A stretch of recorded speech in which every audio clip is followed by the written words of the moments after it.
regulation. If you're looking for a trustworthy locksmith, there are various locksmith associations like the South Carolina Locksmith Association that can help. And Ben Shabbat says if an unlicensed locksmith tries to travel from South Carolina into North Carolina to ply their trade, you shouldn't do it, no. So we can verify that, yes, you have to have a license to operate as a locksmith in North Carolina. And there is a state database that shows all of the credentialed locksmiths in your area. A license is not required in South Carolina, but locksmiths do have to register with the Palmetto State. With your Verify, I'm Megan Bragg. If you have something you would like verified, just email us at verify@wcnc.com. A CMS teacher and single mother of 3 says she's trying to do everything right, but still finds herself behind the 8 ball financially. So she reached out to a local nonprofit that helps people learn how to budget. So that they have access to capital for rolling out clean technology projects, and the solar for all competition that will expand the number of under-resourced communities ready for investments in solar energy. And this will be done through grant making to make sure that millions of households have equitable access to solar energy that is cheap, resilient, and clean. Here in North Carolina, the Energize North Carolina Coalition is our state's solar for all programs. It is led by the North Carolina Department of Environmental Quality in conjunction with 4 members and over 60 partner organizations. Last month, congressional leadership brought a bill to the floor that would repeal this important program, and the majority passed it on a party line vote, a move that aims to take money away from having a livable planet. And I'm doing all that I can in Congress to stop this. And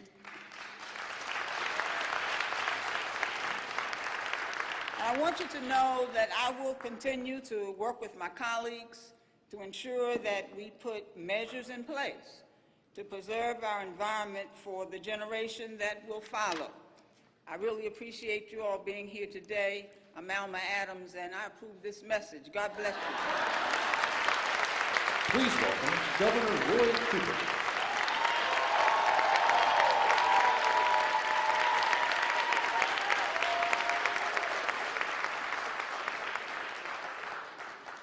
Good afternoon, everybody. Can this Tar Heel say "Go Wolfpack"? Is that okay? That's North Carolina for you. Guys, today we get a twofer. They both come from Washington, D.C., and they really are here to help us. Not only do we have my former Department of Environmental Quality Secretary, a native son of North Carolina, and current EPA Administrator Michael Regan,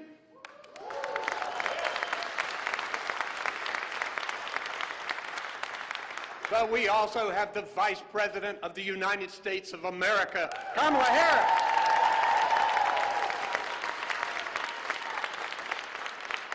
She has been my friend for many years, as she served as Attorney General of California when I served as Attorney General of North Carolina, and I am grateful for her. Since she has been Vice President, this is the 12th trip to North Carolina that she has taken. They have come bringing good news about clean energy, energy efficiency, saving consumers money, and environmental justice. Good news about federal investments that'll leverage private capital to fight climate change while strengthening our economy. This is yet another significant achievement from the Biden-Harris Inflation Reduction Act. I think it's the most significant climate change legislation in our country's history. And it's providing the spark that this country needs to reduce pollution, to pay attention to vulnerable communities that are suffering, and making sure that everybody can transition to the clean energy economy. Now, our state of North Carolina, right here, we are a prime example.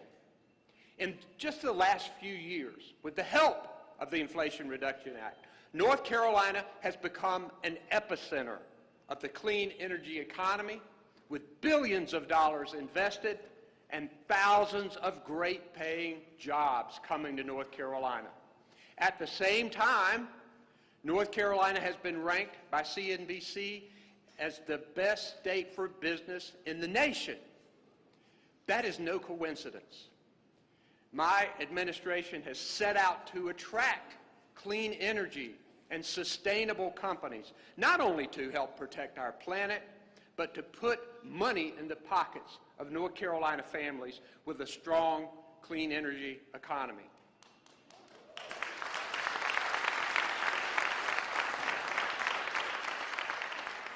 And just as new technologies harness the power of the sun and the wind, NC, North Carolina, is harnessing the power of our great assets to stay on the cutting edge of the clean energy economy. Our stellar community college system, the best array of public and private universities in the country, more four-year HBCUs than any other state in the country, more HBU students than any other state in the country, and a spirit of innovation that has fueled North Carolina to establish the first public university, to become first in flight, and to leverage these public-private partnerships all over our state for the good of everybody.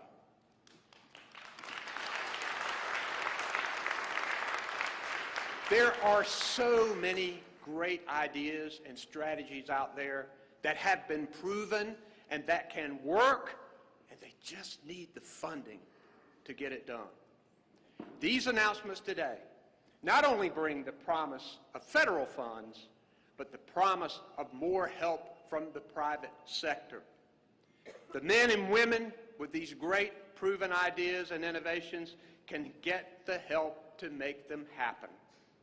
Today, the Biden-Harris administration is making it clear that they believe in the clean energy future of this country. Thank you very much, folks.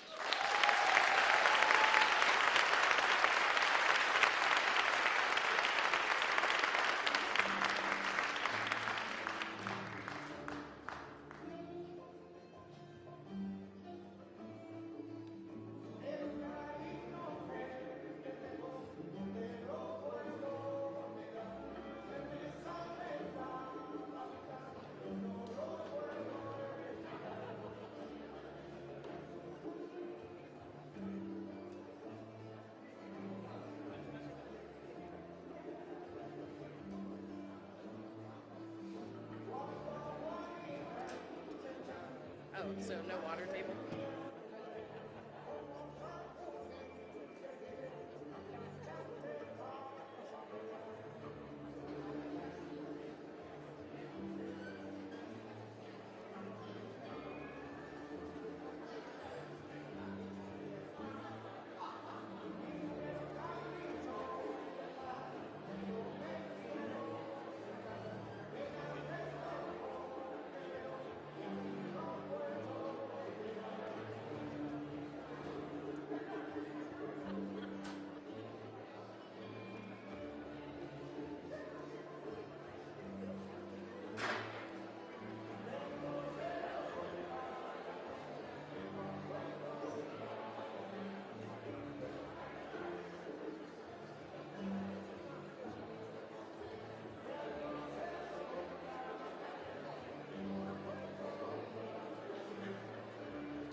Please welcome United States Environmental Protection Agency Administrator Michael Regan.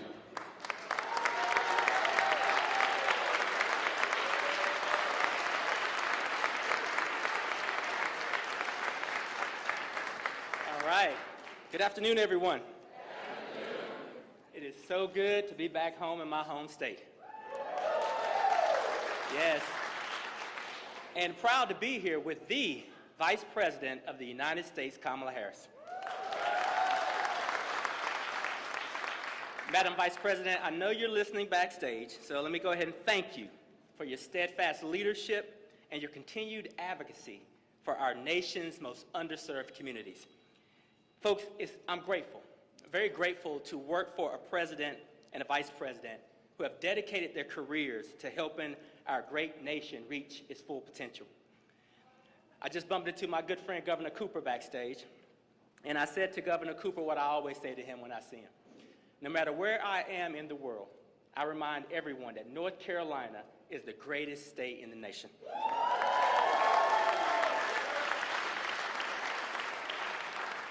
I know we have Mayor Lyles here. Mayor, thank you for welcoming us to the Queen City and for being a national leader on sustainability. And then we have Congresswoman Adams. Now, I got to start this with an Aggie pride. You beat me to it, Congresswoman. It's always great to be with the Congresswoman in her district, and I am just as appreciative of your national leadership as the people are of your representation in your district. I also want to say thank you to all the state and local leaders that are here with us today. When President Biden and Vice President Harris took office, they vowed to restore the soul of our nation. And they promised to revitalize our economy while building a cleaner and healthier future that works for all Americans. And they are doing just that. The President and Vice President fought tooth and nail to secure the historic Inflation Reduction Act, a once-in-a-generation investment opportunity in combating the climate crisis, bolstering our economy, and creating good-paying American jobs. Simply put, they fought to invest in America. And thanks to their tenacity, EPA was bestowed the honor of implementing and executing a $27 billion, folks, that's billion with a B, greenhouse gas reduction fund, known to us nerds as GGRF. Yes.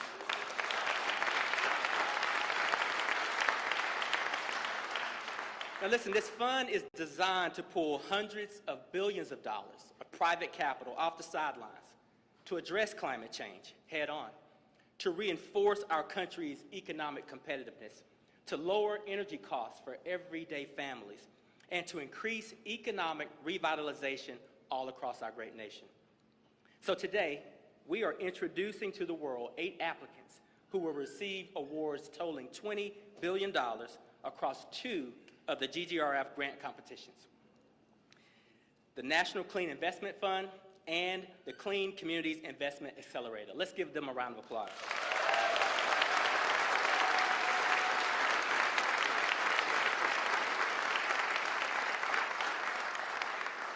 Now, with their help and their leadership, EPA is creating a first-of-its-kind national network of community-led financial institutions that will support climate and clean energy projects, especially in communities that need it the most. By building the capacity of hundreds of community lenders, these investments will drive deployment of tens of thousands of clean technology projects that will reduce pollution and, again, save people money. And the good news is we are not starting from scratch, because these applicants are not new to this work.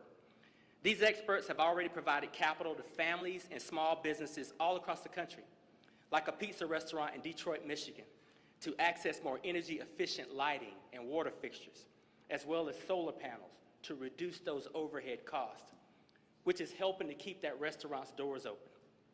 They supported community lenders across the country, like a Latino-led CDFI that is deploying or developing a 99-unit affordable housing project in Chicago to maximize energy efficiency, reduce pollution, and save on energy cost. Thanks to the President and the Vice President, We are bringing these opportunities to thousands of communities all across the country. We're strengthening our country's economic competitiveness. We're promoting energy independence. We're tackling the climate crisis, all while delivering significant health benefits. And we're doing it together. We're making sure that everyone has a fair shot. And if you're with me, let's go. Please welcome Self-Help Credit Union Financial Capabilities Manager, Dawnetta Collier.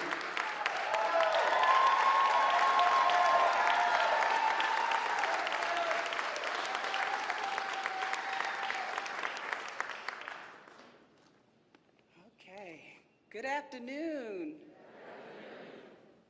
There's a saying, if you want to go fast, go alone. If you want to go far, go together. Greer Heights, we've come a long way.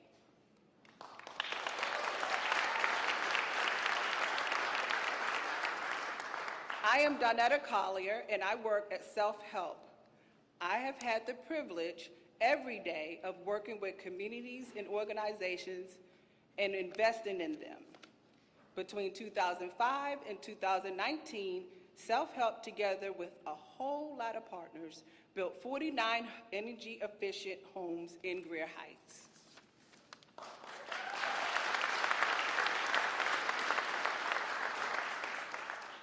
Our work guaranteed that the home's heating and cooling bills would be under $48 a month. Not 148, 48. They were sold to homeowners with incomes below 80% of area median income. One homeowner, LaToya Gardner, where you at? There she is. Was excited about lowering her energy bills. The previous home LaToya rented had heating costs up to $400 a month, lead paint, and other environmental issues that triggered severe allergies for one of her sons. Sometimes she chose electric blankets over heat. When she bought her home in Greer Heights, LaToya's heating and cooling costs dropped just $30 a month. The newer homes also brought relief to her son. LaToya's story is one of many. All the homes in Greer Heights show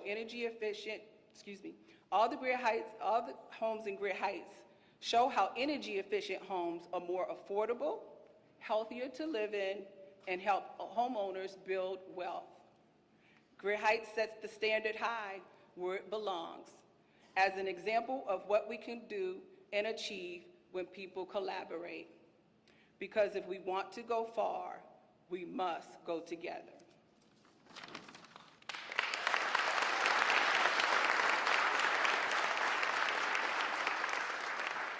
We will always take our cues from the communities in which we operate, and we will always seek partnerships and collaborations. With Greenhouse Gas Reduction Fund support, we believe we can scale these efforts to do more.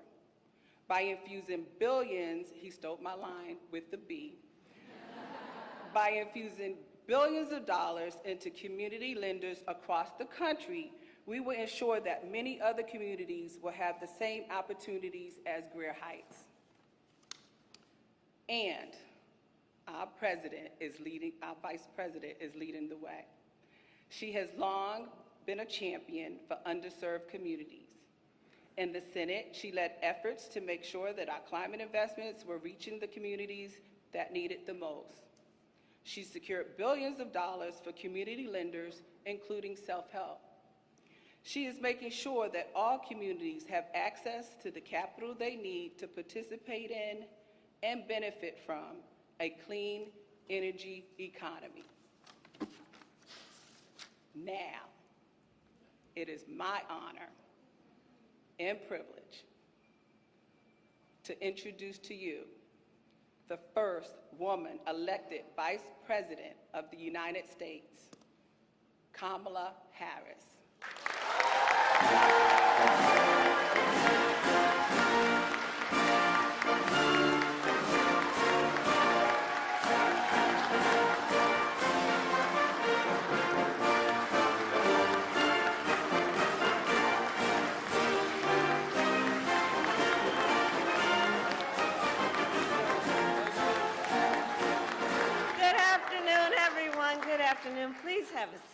Please have a seat.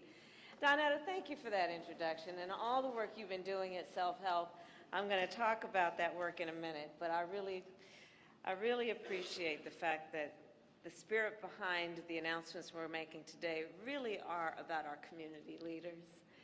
And the love, the passion, the commitment, the drive, the ambition that our community leaders have, knowing that when we see and understand who the community is, everyone will benefit. Everyone will benefit. So thank you for that. Mayor Lyles, thank you for once again welcoming me to your beautiful city and for all the leadership that you have provided and the partnership you have provided to the President and me. I want to thank you for that, and of course it is so good to be back in this beautiful state with so many incredible leaders. The Administrator Michael Regan, who has been so bold and innovative, is a leader for the EPA, and then I'm going to talk about you, my Congresswoman. I mean, I know I don't live in your district, but the great Alma Adams, a longstanding champion of North Carolina's families, and a dear, dear friend to me for the years that I have been in Washington, D.C., before as a senator and now as vice president. And many of you may know of her extraordinary work, including being the co-founder of the Black Maternal Health Caucus and all your work there. Thank you. And so thank you to everyone here for all your work. So we are here today to address two issues that are critical to the strength of our economy and the future of our nation: access to capital and building a clean energy economy. Yes.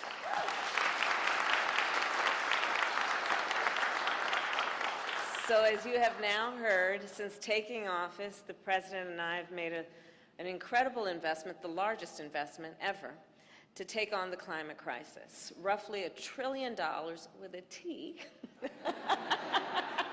I had to. Over the next 10 years. And that investment to create millions of jobs, to provide billions of dollars of clean energy, money and investment to small businesses and entrepreneurs, to lower monthly energy bills for families across our nation, and to expand access to capital. In every community in our nation, there are, of course, extraordinary people with talent, ingenuity, and the ability to help us take on the climate crisis. Entrepreneurs who I've met, who founded an innovative solar and wind power startup that can help reduce our greenhouse gas emissions. In communities where there are small business owners who help produce the batteries that power our nation's fleet of electric vehicles. And of course, community organizers that help millions of families make their homes more energy efficient to lower their energy bills. But while every community has the capacity to join the clean energy economy, not every community has had the opportunity to do that.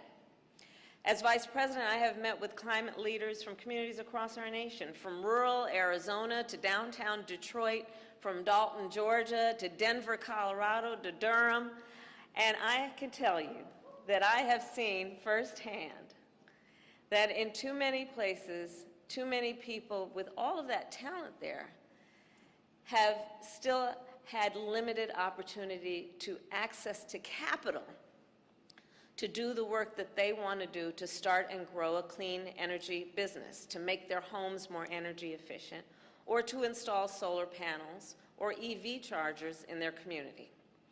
So I've fought for years with so many of you. We have fought together shoulder to shoulder to expand access to capital for every community.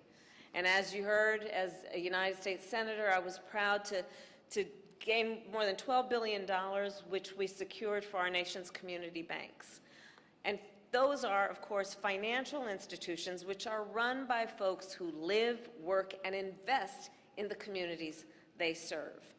And then, as Vice President in 2022, I launched the Economic Opportunity Coalition, which is a coalition of banks, technology companies, and nonprofits to invest billions of dollars in community banks from the private sector so they can make more loans under what we know to be circumstances where we're looking at communities that have been underserved, including our rural communities. And so far, the Economic Opportunity Coalition has invested over $1 billion across our country. And then last year, we announced the largest investment in our nation's history, $20 billion, to create a national network of nonprofits to expand access to capital for community-based climate projects. Projects run by leaders from the community. Yes.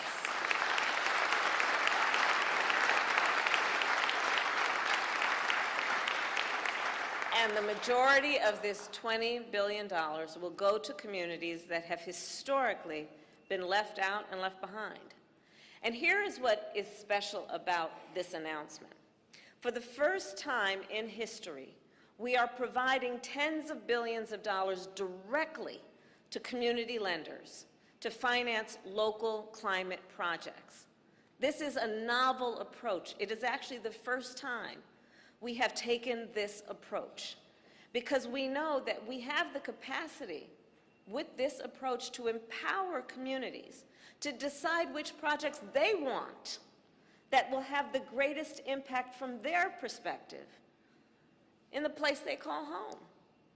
And then we can invest in those projects in a way that will actually have value for the people who live there, instead of us from Washington, D.C., telling you what you need.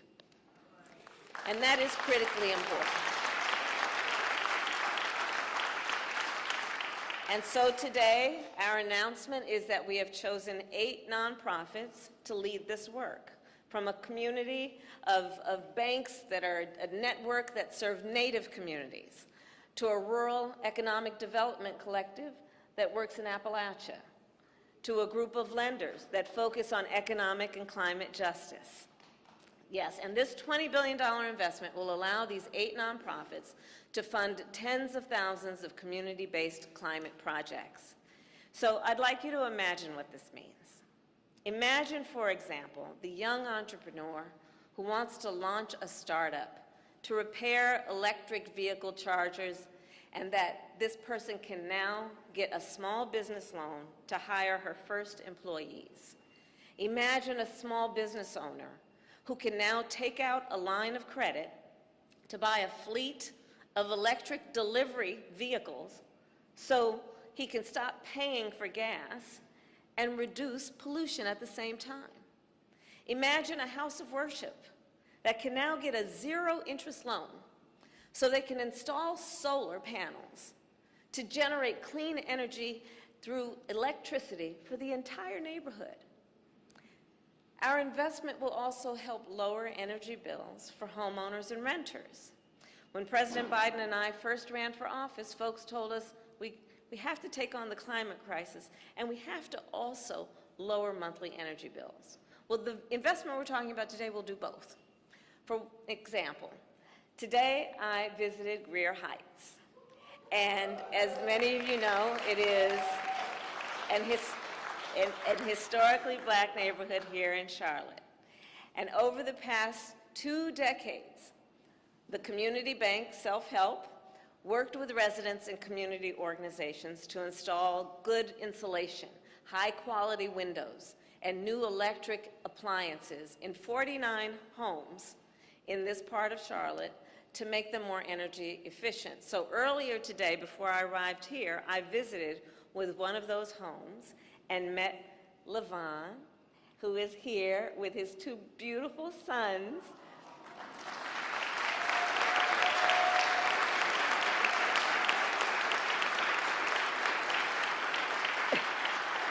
The baby who is napping after our visit. And the older young leader's son, who was talking with me about how he was watching the Shirley Chisholm documentary, and I told him I'm counting on his leadership. And they were so kind to welcome us to visit with them. Levon is a small business owner and a former middle school teacher.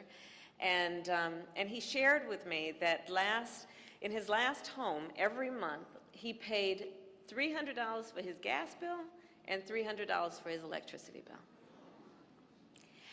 After moving into one of Self-Help's energy-efficient homes, Levon's total energy bill, dropped to around $100 a month.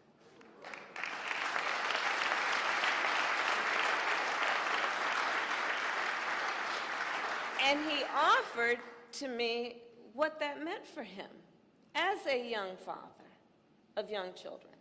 He said, well, that savings now allows him to have more money to pay for child care. He's a small business owner. He needs child care for his children.